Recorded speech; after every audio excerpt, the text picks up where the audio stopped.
Hello everybody and welcome back to another review of this Oxford United season. Change was afoot at Oxford United. Obviously we got rid of Karl Robinson after being on a terrible run of games which has seen Oxford nosedive down the League One table. It was the right decision. It was change that needed to happen.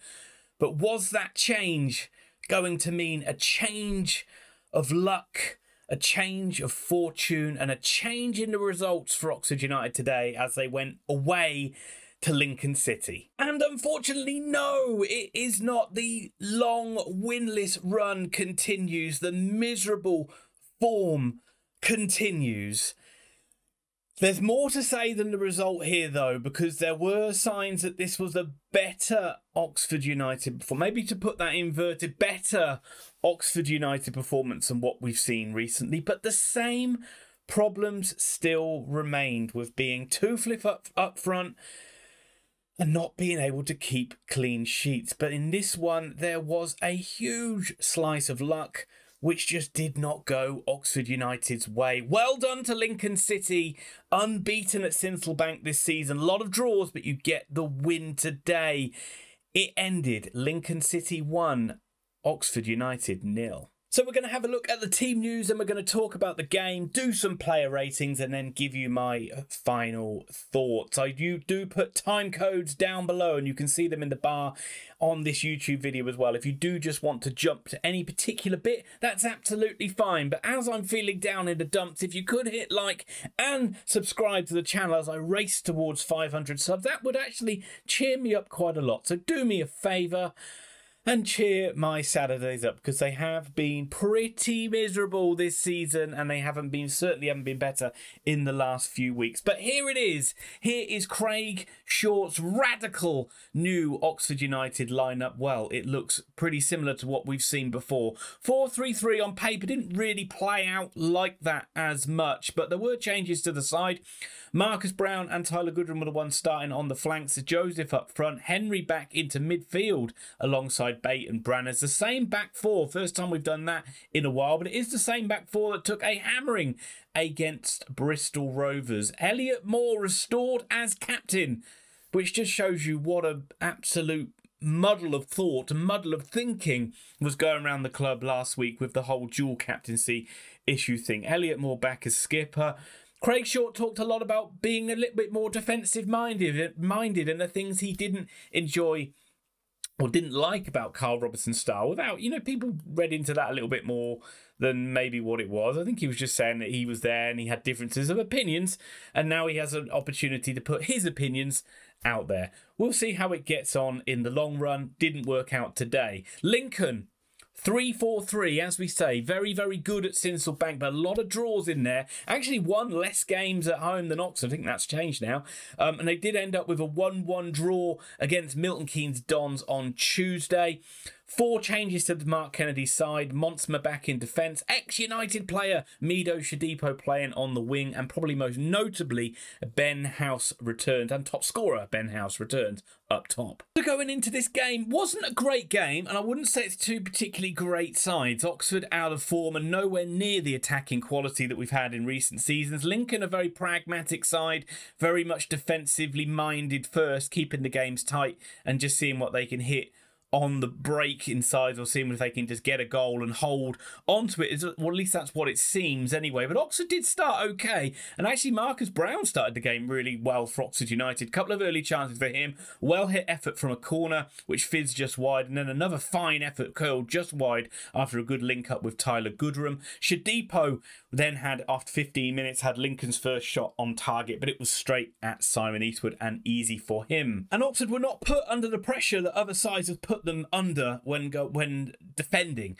And that was a big difference today. You didn't really see Oxford stretched many times by this Lincoln City side, but it was Lincoln who got the decisive goal in this game. And again, just like against Bristol Rovers, the first goal comes from Oxford giving away a careless and needless penalty. A corner comes in, it's cleared by United. The ball comes back in. Longy tries to clear it, takes a big swing, but Mândroiu, maybe that's right the second time, He gets there just ahead of Long, and Long just sives him down in the area. It's a penalty. It's a penalty all day long.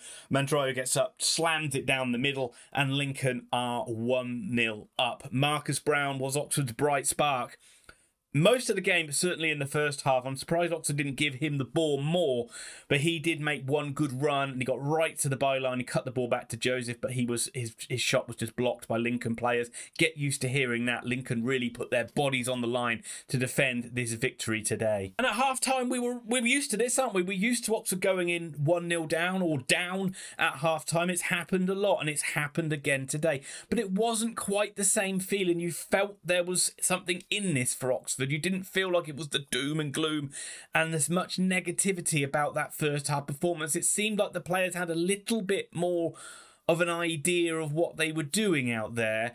Neither side looked particularly great. Was it? But then, you know, also, was it that great from United, or was it just better than what we've seen in recent weeks? If you'd have put this performance up against one last season, you'd say it's one of the worst ones. So that kind of shows you what we're dealing with here. As I said, Brown looked lively.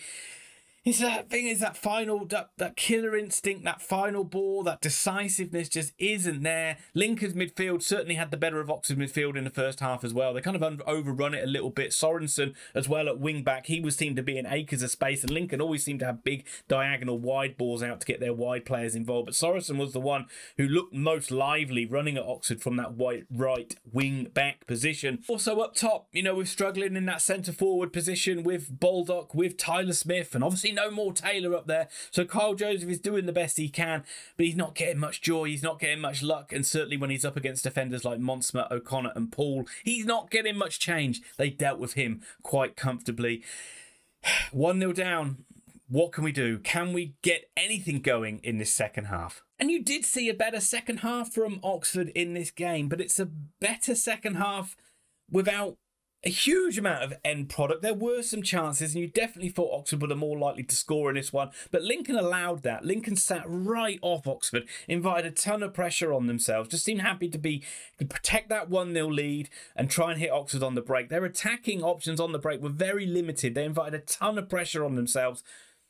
Oxford just aren't the side that take advantage of that. They played another side. You can see why they draw a lot of games if that's the tactic, because they do just sit back and just invite a lot of pressure on themselves. Lincoln, is that what you normally do? Has that been a common theme throughout the season? We did see Oxford step it up a bit. There were some wild shots from Brown and Long, and I thought, here we go again. Oxford, and they get frustrated and just take a load of pot shots and wild raking passes from 60, 70 yards that really go nowhere. And it basically just turned into a long ball game. But it wasn't like that. Oxford did have more composure in the midfield. Oxford did start to get on the ball, and they did start to play some okay football.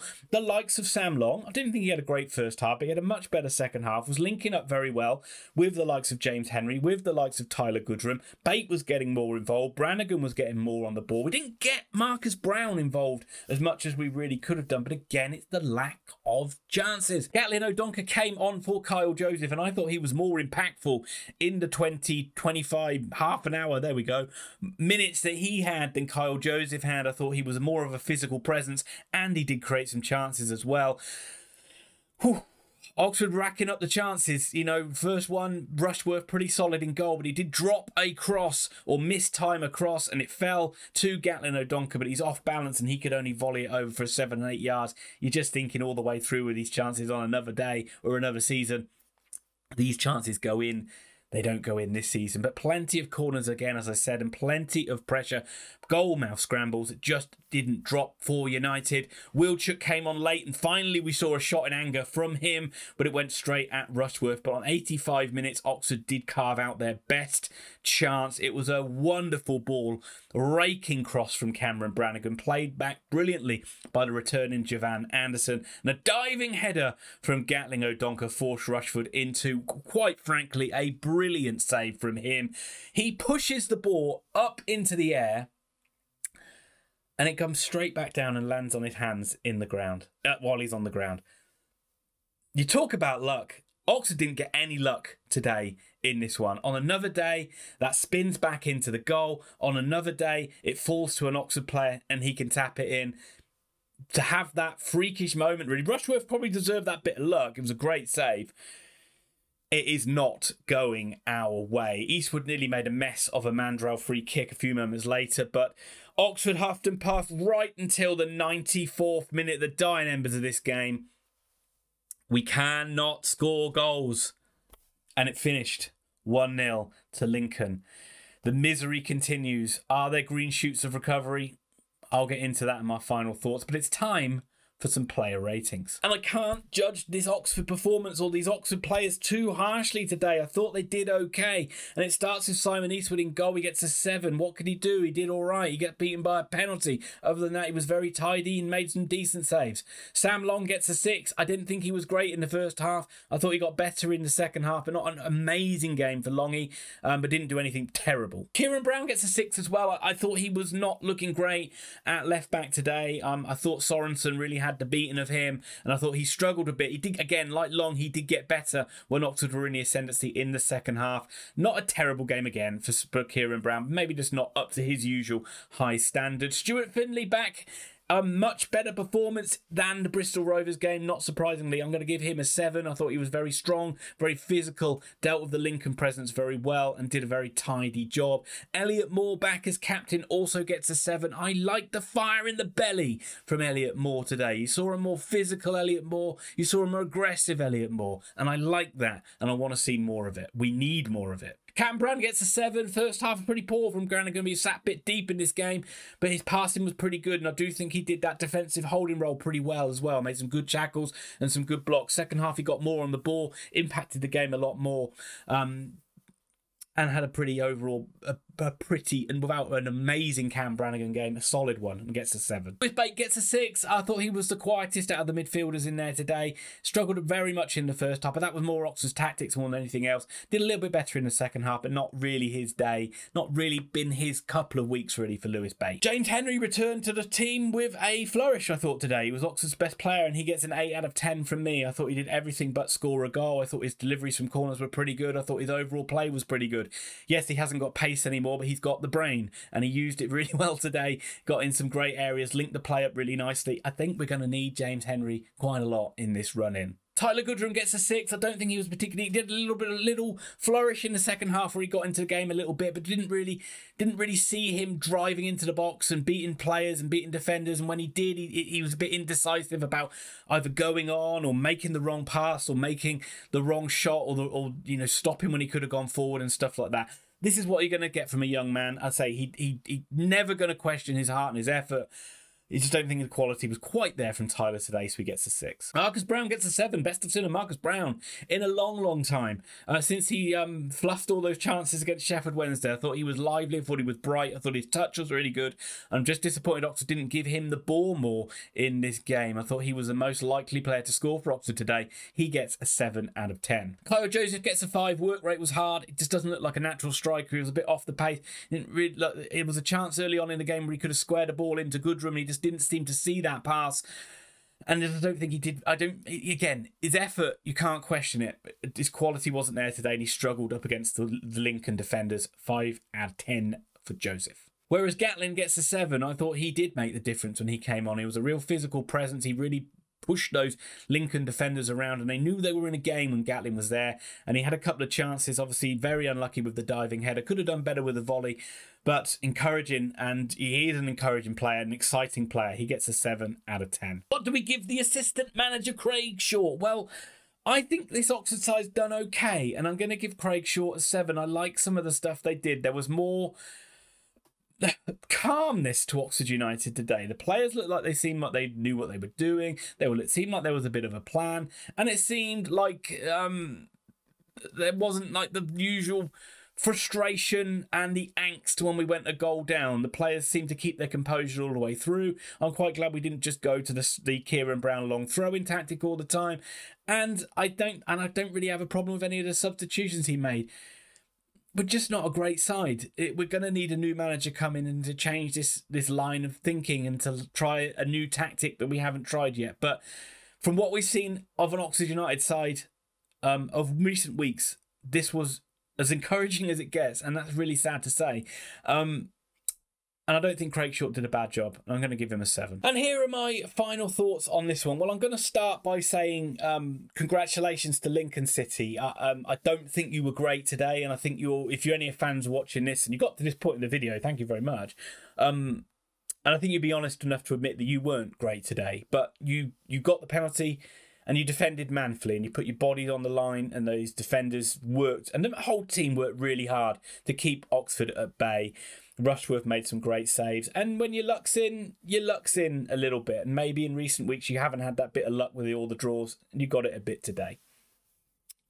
And that was the main takeaway from Oxford. We're in a desperate plight at the moment, a really desperate run of form, and we're difficult to look at games and fixtures to think, where is that going to turn around? It certainly felt as bleak as it could do against Bristol Rovers. This felt better today, but it's still a defeat. It's still no goal. It's still no clean sheet. There's still so many things that worry me about this Oxford United team and how we're going to win games and how we're going to get points. A new manager has to be appointed very, very soon. I think Craig Short's done a good job today. But we're struggling. We're really struggling. Those players played all right today. But that's... how many chances did we really create? How many, are we really peppering that goal? Are we really coming away saying that, we could have had 4 or 5? We maybe could have got a draw on another day. Did we really do enough to win this game today? I'm not sure. But we're certainly not getting the rub of the green. And the freakish, horrible run that we're on, well, we've gone a goal down in every game. There's not been one little hope spot. There's not been one little bit where we've gone right, we're winning in this. The players must be absolutely shot to shit mentally. Every single game, we're a goal down. They've never felt a winning feeling since Lincoln, since Ipswich in January. Ever since then, Oxford haven't been in the lead. We haven't been in the lead in a game. That is just unfathomable to think about. That's crazy to think about. And that's just the biggest thing that just needs to change. A manager just needs to come in and something just needs to go our way so those players can have a little bit of confidence to take away from it. My goodness, we need those senior players. We need James Henry. We need Brannigan. We need Sam Long. We need Elliot Moore. We need these guys to keep everyone's heads up and keep everyone's chins up. And this was better today. It's a struggle next week. It's a tough game next week. This could easily be 10 without a win. And then I think we play Morecambe. And that's going to be a hard game away. But Derby's going to be hard at home as well. Hopefully there's 4 shitter sides. There needs to be 4 shitter sides, or we're in trouble. Yikes. Yikes, yikes, yikes. Well, what are we going to do? Well, a new manager is going to bring some hope, and you'll have your thoughts about who that's going to be. I think they've done a little short list of 4. I don't know if that's unofficial or official, but personally, I think I'm leaning towards Michael Appleton going back. But I have my reservations about that too. Let me know. Let me know your thoughts. It's desperate times. Let's try and cheer each other up a little bit as well. Let's not just moan, doom and gloom. We know how bad it is. Let's try and look to be positive if we can. And Lincoln fans, let me know your thoughts. Let me know your thoughts on what you think the season's done. Let me know your thoughts on Mark Kennedy and whether you think this has been a good season or a bad season and what you were expecting at the start of the season as well. Hit like, hit subscribe. And who knows, I might be back to do a video about a new manager appointment. But if not, I'll be there to do a video for the Derby game next weekend. Try and enjoy your weekend. Bye for now.